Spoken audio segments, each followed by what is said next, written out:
এই জন্য শুধু আকারে মানুষ হয়েছে, কিন্তু কর্মটা হয়েছে ভূতের মতো। এরকম ধরনের কেউ করবেন না।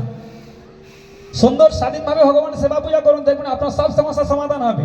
আমার বয়স এখন 39 বছর বয়স। এটা কোনো অহংকার না, কোনো বিদ্যে বুদ্ধি নিয়ে আমি বাঁচিনি বলিনি।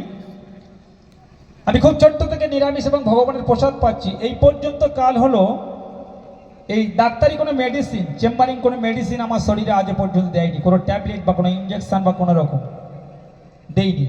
আমার শরীরে কোনো অসুস্থ নেই এ পর্যন্ত। ওই ছোটোবেলাতে আমার বাবা মার থেকেও আমি গল্প শুনেছিলাম, বলছে তোমার শরীরে কোনো রকম কোনো এফেক্ট আমি দেখিনি।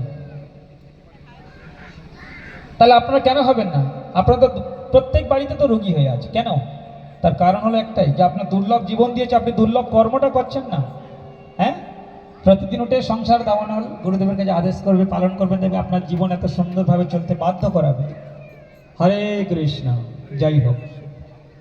এখন আমরা নিতাই চাঁদের প্রার্থনা করব। নিতাই চাঁদ কি কর্মের জন্য বলেছিলাম প্রথম? নিতাই চাঁদ তিনি প্রতিনিয়ত নিত্য আনন্দ প্রদান করে থাকেন আমাদের, হ্যাঁ কি না? তো আমরা সবাই এখন দুহাত তুলে